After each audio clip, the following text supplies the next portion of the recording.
अगला topic forest settlement हम लोग देखेंगे। फॉरेस्ट सेटलमेंट का मतलब क्या है? फॉरेस्ट सेटलमेंट का मतलब ये है कि अगर जो गवर्नमेंट किसी क्षेत्र को जो है प्रोटेक्टेड एरिया या फिर जो है रिजर्व एरिया या फिर जो है वन्य जीव अभयारण्य या फिर नेशनल पार्क घोषित करती है, तो इस क्षेत्र में आने वाली जमीन या फिर किसी अन्य संपत्ति से संबंधित लोगों के जो दावे होंगे उनको निस्तारित करना, यह होता है फॉरेस्ट सेटलमेंट। यह फॉरेस्ट सेटलमेंट दो अधिनियमों के अंतर्गत होता है।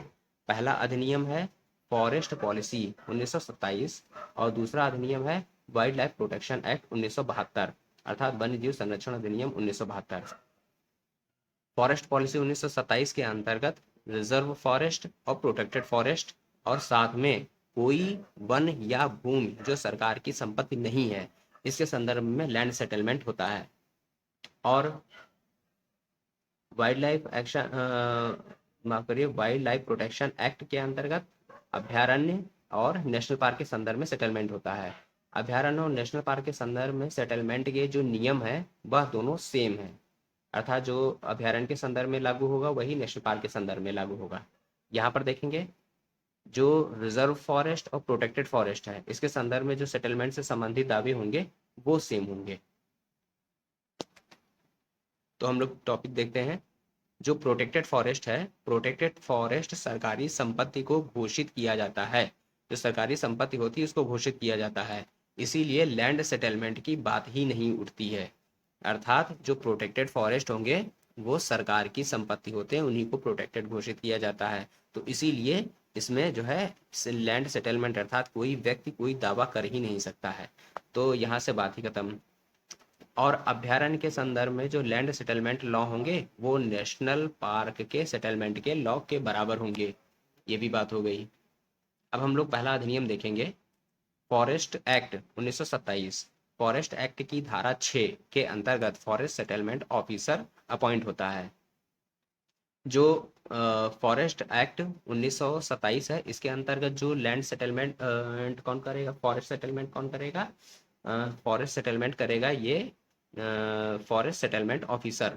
और इसके अंतर्गत वाइल्ड लाइफ प्रोटेक्शन एक्ट 1972 के अंतर्गत जो है जो फॉरेस्ट सेटलमेंट होगा वो कौन करेगा? वह करेगा वाइल्ड लाइफ वार्डन होगा, वो करेगा। अब हम लोग देखेंगे forest settlement officer under the forest act 1927। Reserve forest के संदर्भ में हम लोग देखेंगे, स्टेट गवर्नमेंट के द्वारा नोटिफिकेशन जारी किया जाता है। नोटिफिकेशन के 3 माह के अंदर प्रभावित लोगों को अधिकारों का दावा फॉरेस्ट सेटलमेंट ऑफिसर के सामने करना पड़ता है। फॉरेस्ट सेटलमेंट ऑफिसर द्वारा जांच की जाती है। जांच जो है वह इन 4 टॉपिक को छोड़कर, ये जो 4 टॉपिक हैं इनको छोड़कर जांच के बाद में दावों को मंजूर या नामंजूर किया जा सकता है। ये जो 4 टॉपिक हैं अर्थात मार्ग अधिकार, जलमार्ग, चरागाह अधिकार और वन उपज, इनसे संबंधित जो दावे होंगे वो राज्य सरकार की मंजूरी के बाद में फॉरेस्ट सेटलमेंट ऑफिसर द्वारा निर्णय लिया जाएगा, राज्य सरकार की मंजूरी के बाद में। और स्थानांतरित खेती से संबंधित जो दावा होगा वह जो है forest settlement officer state government को भेज देगा। और फॉरेस्ट सेटलमेंट ऑफिसर खुद इस पर कोई निर्णय नहीं लेगा। अच्छा, जो मार्ग अधिकार होंगे, मार्ग अधिकार या तो प्राइवेट जो है मार्ग हो सकता है या तो पब्लिक मार्ग हो सकता है। इससे संबंधित जो अगर जो सेटलमेंट करना है तो यह या तो उस मार्ग के अलावा कोई अल्टरनेट मार्ग एग्जिस्ट करते होना चाहिए, और या फिर कोई मार्ग नहीं है तो कोई नया मार्ग उसको डेवलप करना पड़ेगा, उसके बाद में उसकी लैंड का एक्विजिशन किया जा सकता है। और चरागाह और वन उपज अधिकार से संबंधित जो दावे होंगे वो पूर्णतः या भागतः या फिर ऋतु विशेष में जो है उसके दावों को मंजूर किया जा सकता है। ऋतु विशेष का मतलब ये है कि कुछ वन उपज होती हैं वह केवल ऋतु विशेष में उगती हैं, जैसे जड़ी बूटियां या फिर चरागाह जो है साल के 12 महीने तो हरा नहीं रहेगा, कुछ साल के कुछ 1-2 महीने हरा रहेगा।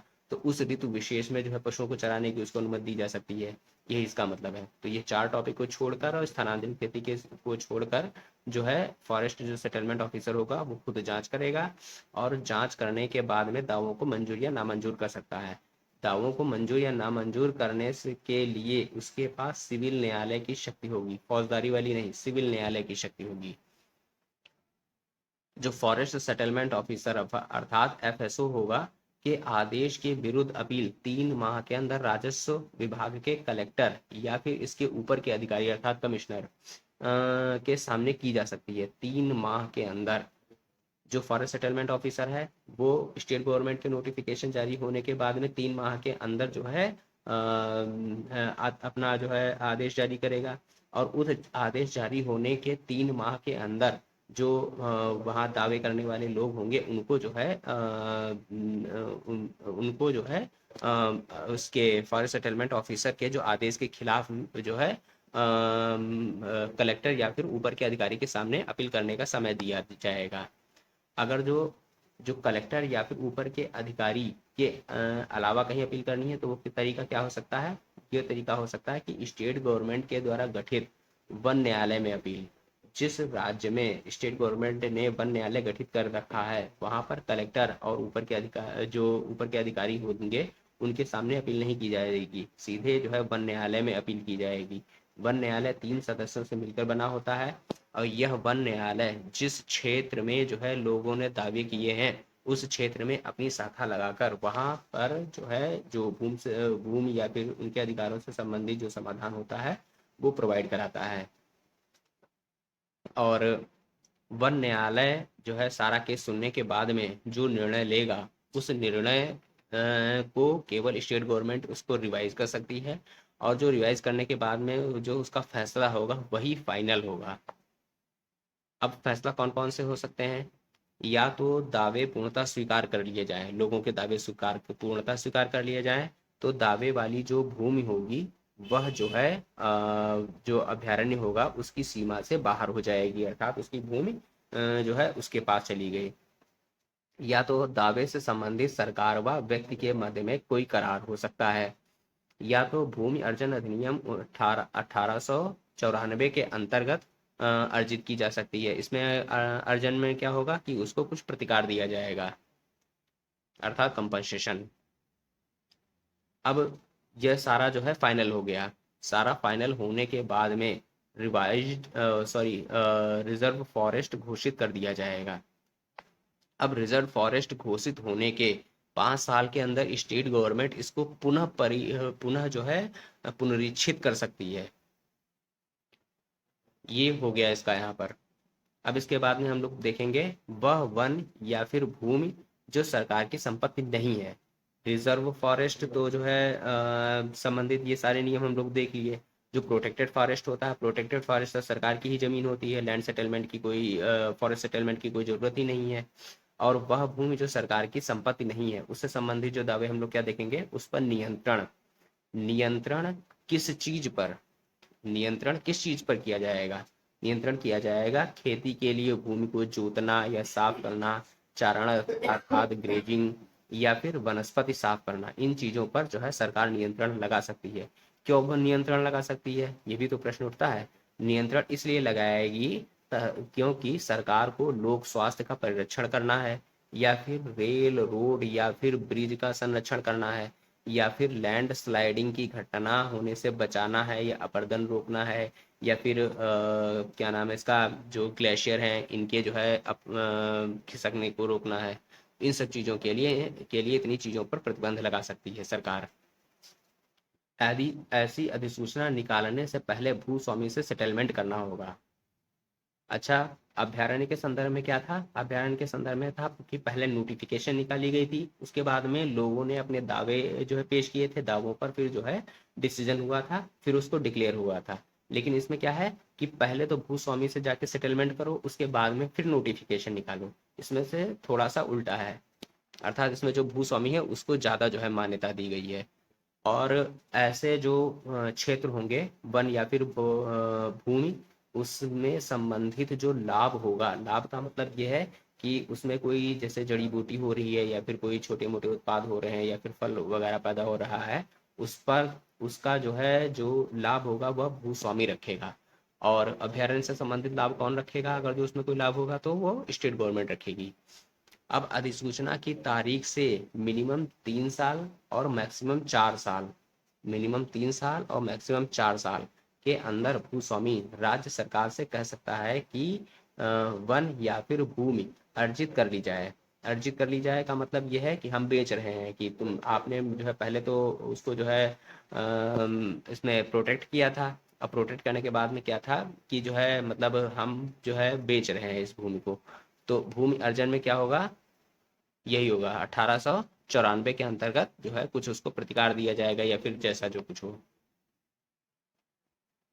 कोई भूस्वामी, कोई अगर जो सिंगल है तो वह खुद स्वयं, और एक से अधिक होने पर कुल भूस्वामियों का 2/3 व्यक्ति जो होंगे उसके, वह सरकार से कह सकते हैं कि जो है जो उसकी यह जो भूमि है जिसे सरकार ने संरक्षित किया था या फिर उसको नियंत्रण में अपने लिया था, इसे जो है रिजर्व फॉरेस्ट या फिर प्रोटेक्टेड फॉरेस्ट बना दिया जाए, या फिर इसमें फॉरेस्ट लॉ के जो है कुछ जो नियम है वो लागू कर दिए जाएं, या तो कुछ लागू कर दिए जाएं या तो सभी लागू कर दिए जाएं।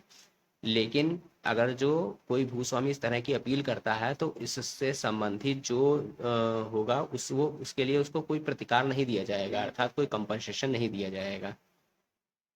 अब हम लोग देखेंगे वन्य जीव संरक्षण अधिनियम 1972। अब वन्य जीव संरक्षण अधिनियम के अंतर्गत जो लैंड फॉरेस्ट सेटलमेंट होता है वाया वन्य जीव अभ्यारण्य, इससे पहले क्या था? Reserve forest. हाँ, रिजर्व फॉरेस्ट के संदर्भ में हम लोग बात कर रहे थे। अब आया अभ्यारण्य। दोनों के नियम अधिकतर सेम ही है, बस बहुत छोटा सा अंतर है कि एक तो अधिकारी अलग अलग होंगे और जो लैंड सेटलमेंट से संबंधित जो नियम होंगे वो इसमें अभ्यारण्य में कुछ कड़े होंगे। हम लोग देख लेते हैं। राज्य सरकार द्वारा रिजर्व फॉरेस्ट और सागर खंड से भिन्न किसी क्षेत्र को नोटिफाई करना, नोटिफाई करेगा अभ्यारण्य के रूप में।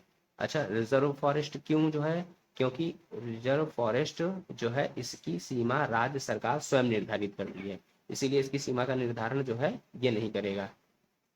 कौन नहीं करेगा? सरकार द्वारा।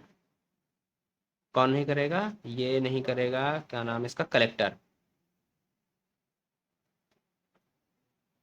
तो रिजर्व फॉरेस्ट हो गया। और सागर खंड, सागर खंड के संदर्भ में जो है राज्य सरकार केंद्र सरकार की सहमति लेगा, तब जो है उसको जो है नोटिफाई करेगा। अच्छा, उसके बाद में हाँ, जो रिजर्व फॉरेस्ट होगा इससे संबंधित अगर जो उसको जो है अभ्यारण्य घोषित करना है तो उसमें जो है बंजर भूमि ना हो, उसमें कुछ पारिस्थितिकी होनी चाहिए, वन्य प्राणी होने चाहिए, वनस्पति जात होने चाहिए, भू आकृति विज्ञान जात होना चाहिए। ये विशेषताएं होंगी, तभी जो है इसको अभ्यारण्य के रूप में घोषित किया जा सकता है। किसी अभ्यारण्य की सीमा में आने वाली भूमि के संबंध में किसी व्यक्ति के अधिकारों की जांच के लिए राज्य सरकार द्वारा कलेक्टर की नियुक्ति की जाती है। किसकी नियुक्ति की जाती है? कलेक्टर की नियुक्ति। और वहां कौन था? वहां था फॉरेस्ट सेटलमेंट ऑफिसर। अब धारा 18 के अधीन निर्दिष्ट सीमाओं में आने वाली, धारा 18 कौन सी है? धारा 18 है अभ्यारण्य से संबंधित। अभ्यारण्य की जो धारा है वो धारा 18 है। के अधीन निर्दिष्ट सीमाओं में, अर्थात अभ्यारण्य की निर्दिष्ट सीमाओं में आने वाली भूमि के संबंध में कोई दावा केवल वसीयती या निर्वसीयती या उत्तराधिकार के द्वारा ही स्वीकार होगा। अब प्रोसेस क्या होगा? अच्छा, इसका मतलब वसीयती या फिर उत्तराधिकार का मतलब क्या है कि जो है कोई नए लोग आके वहां पर दावा करने लगेंगे तो वो माने नहीं होगा। जो पहले वहां से रह रहे हैं, वहीं के स्थायी निवासी हैं, उन्हीं के केवल दावे स्वीकार किए जाएंगे।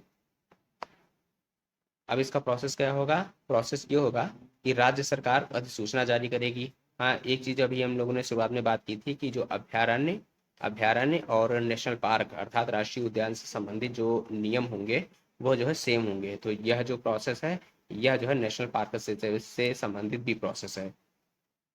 तो इसमें क्या होगा? राज्य सरकार सबसे पहले अधिसूचना जारी करेगी। अधिसूचना जारी होने के बाद कलेक्टर द्वारा 60 दिन के अंदर वहाँ की प्रादेशिक भाषा में जो वहाँ के लोगों को समझ आ सके उस भाषा में उद्घोषणा जारी करेगा। 60 दिन। और उस उद्घोषणा उद्घोषणा जारी करेगा 60 दिन। अब उस उद्घोषणा के 60 दिन अर्थात 2 माह के अंदर व्यक्ति अपने दावे जो है पेश करेंगे। उसमें कितना था, उसमें था 3 माह।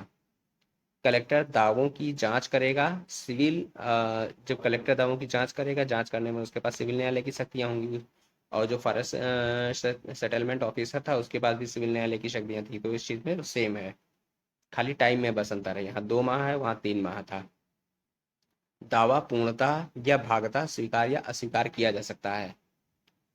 अब स्वीकार करने में क्या हो जाएगा, जो अभयारण्य होगा, अभयारण्य की सीमा से भूमि को अपवर्जित कर दिया जाएगा, अर्थात भूमि की सीमा से, अभयारण्य की सीमा से बाहर निकाल दिया जाएगा। या तो जो दावेदार होगा और सरकार होगी उसके बीच में करार हो जाए। करार होने का मतलब यह है, भूमि अर्जन अधिनियम 1954 के अंतर्गत जो है करार हो जाए। इसमें कुछ प्रतिकार भी दिया जा सकता है। सीमाओं के भीतर wild life chief wild life warden के परामर्श से दावेदार को अधिकार दिए जाएंगे। अगर जो पूर्णता है ना कि भागता स्वीकार किया जाए, जो भागता स्वीकार करने का मतलब जो है यही है कि जो है जो चीफ वाइल्ड लाइफ वार्डन होगा उसके परामर्श से दावेदार को कुछ अधिकार दिए जाएंगे। अधिकार कौन से होंगे, वही वन उत्पाद इकट्ठा करना और जो है अपने पशुओं को चराने से संबंधित यही छोटे मोटे अधिकार होंगे। अब राज्य सरकार द्वारा सीमा में परिवर्तन, सीमा में किसकी सीमा में परिवर्तन, जो है इसकी क्या नाम है इसका, अभयारण्य। जो अभयारण्य की सीमा में जो परिवर्तन होगा वह जो है राज्य सरकार राष्ट्रीय बोर्ड की सिफारिश पर करेगा। राष्ट्रीय बोर्ड कौन सा, राष्ट्रीय वन्य जीव बोर्ड की सिफारिश पर ही जो है जो राज्य सरकार होगी उसकी सीमा में परिवर्तन कर सकता है। अब जो चीफ वाइल्ड लाइफ वार्डन होगा यह राज्य में प्रमुख होता है, अर्थात जो है एक राज्य में एक जो है होता है चीफ वाइल्ड लाइफ वार्डन। यह चीफ वाइल्ड लाइफ वार्डन जो होता है वह कुछ एक्टिविटीज के लिए परमिट दे सकता है।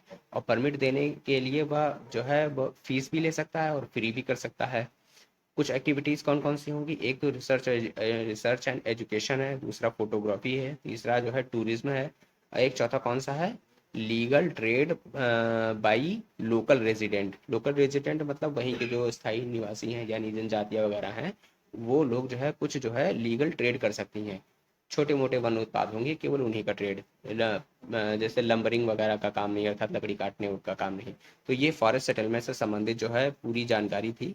ऐसी जानकारी आपको यूट्यूब पर, पूरे यूट्यूब पर देखेंगे कहीं नहीं मिलेगी।